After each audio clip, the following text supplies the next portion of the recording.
ब्रह्मानन्दं परमसुखदं केवलं ज्ञानमूर्तिं द्वन्द्वातीतं गगनसदृशं तत्त्वमस्यादिलक्ष्यम् एकं नित्यं विमलविचलं सर्वधि साक्षिभूतं भावातीतं त्रिगुणरहितं सद्गुरुं तं नमामि। समादरणीय संपूर्ण दर्शकवृन्द, प्रातःकालीन हार्दिक अभिवादन। इमेज च्यानल को शुभ बिहानी कार्यक्रम मार्फत हामी समुपस्थित भएका छौं र यस कार्यक्रममा विभिन्न शास्त्रीय विषयहरूको चर्चा परिचर्चा गर्दै आइरहेका छौं। हामीले जीवनमा धेरै मेहनत गरेर धेरै संघर्ष गरेर धन सम्पत्ति आर्जन गर्छौं र त्यसरी मेहनतका साथ आर्जन गरेको सम्पत्तिलाई हामीले सही तरिकाले प्रयोग गर्न जानेनौं भने त्यो धन नाश भएर जान्छ र हामीले प्राप्त गरेको धन सम्पत्ति किन नाश हुन्छ त? यदि त्यसलाई हामीले विवेक पुर्याएर प्रयोग गर्न जानेनौं भने त्यो धन सम्पत्ति नाश भएर जान्छ। मानव जीवनलाई सार्थक बनाउनको लागि चारवटा पुरुषार्थहरू हाम्रा शास्त्रहरूमा चर्चा गरिएको छ र जीवनको प्रमुख उद्देश्य भनेको धर्म, अर्थ, काम, मोक्ष यी चार प्रकारका पुरुषार्थहरू प्राप्त गर्नु नै जीवनको लक्ष्य हो।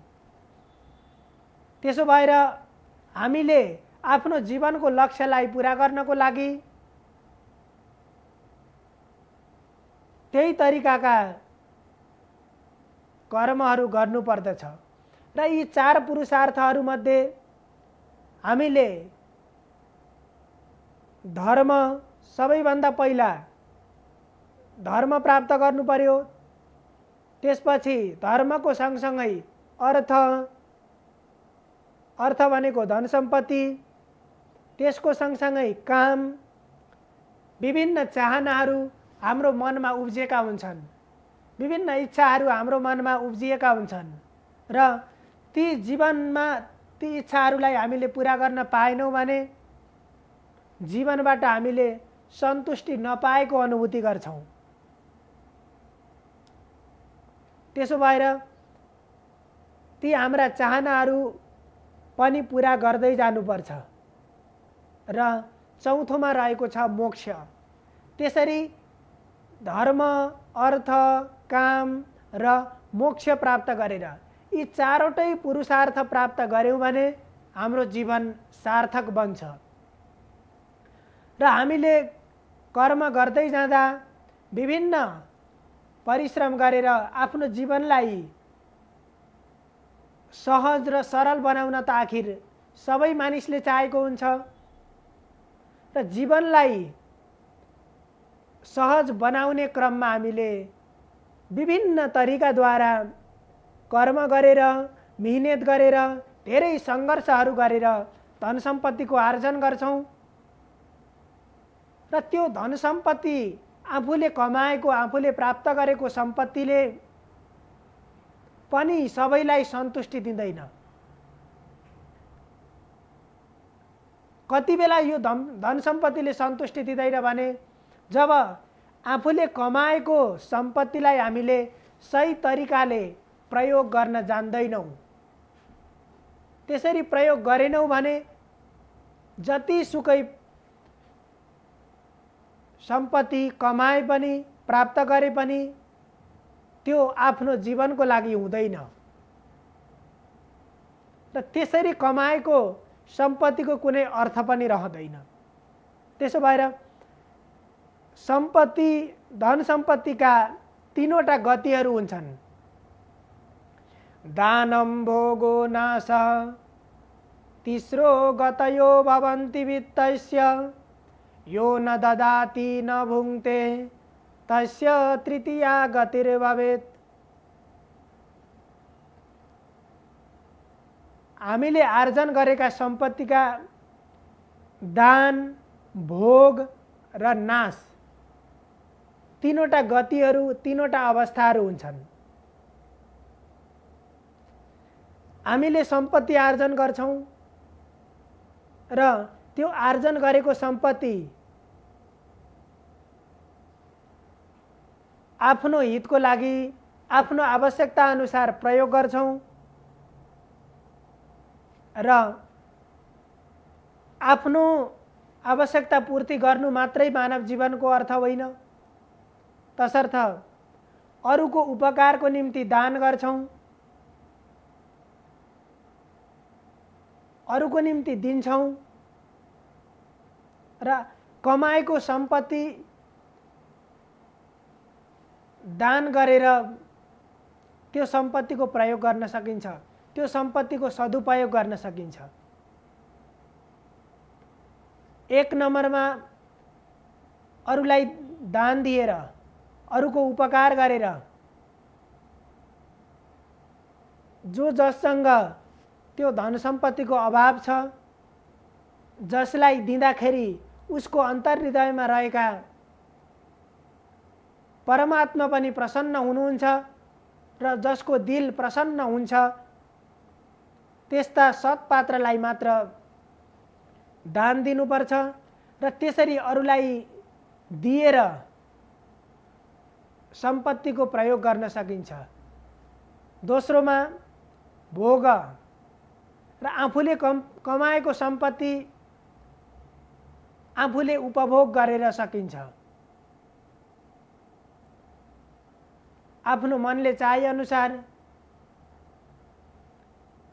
भोजनको व्यवस्था गरेर खाने, आफूले इच्छाए अनुसारको वस्त्र अलङ्कार इत्यादिहरू पहिरने, धारण गर्ने र त्यसरी आफूले कमाएको सम्पत्तिलाई प्रयोग गर्नुपर्दछ।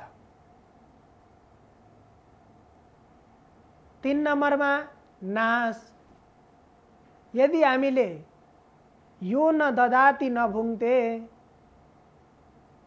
धन सम्पत्ति प्रशस्त कमाएको छ तर त्यो त्यसरी कमाएको सम्पत्ति न अरूलाई दिन्छ, अरूको हितको उपकारको निम्ति कहीँ कतै सहयोग गर्ने, दान गर्ने इत्यादि कर्महरू पनि गर्दैन,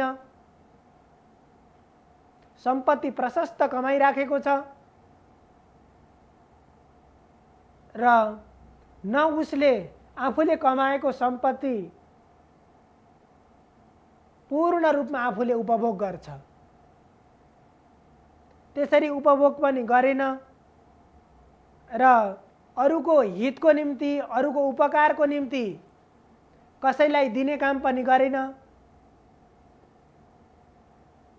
आफूलाई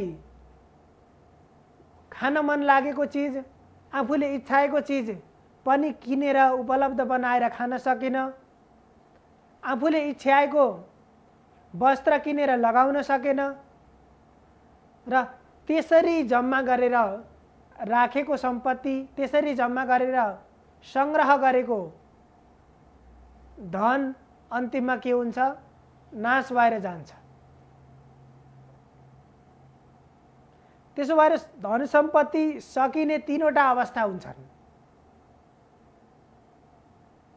एउटा अरूको हितको निम्ति उपकार गरेर, दान गरेर, सहयोग गरेर धनको प्रयोग गर्न सकिन्छ।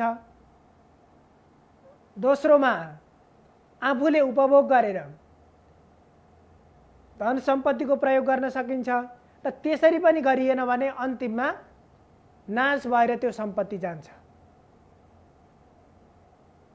त्यसो भएर अर्थोपार्जन गर्दाखेरि अर्थात् धन आर्जन गरिसकेपछि आफ्नो जीवनको लागि आवश्यकता अनुसार धनको प्रयोग गर्ने र आवश्यकता भन्दा बढी रहेको, अधिक भएको सम्पत्ति अरूको हित र उपकारको निम्ति प्रयोग गर्नुपर्दछ। त्यसो गर्यौं भने आफूले आर्जन गरेको सम्पत्तिको सदुपयोग हुन्छ। सर्वे भवन्तु सुखिनः, सर्वे सन्तु निरामया, सर्वे भद्राणि पश्यन्तु, मा कश्चित् दुःखभाग् भवेत्। हजुरहरूको दिन शुभ होस्। धन्यवाद।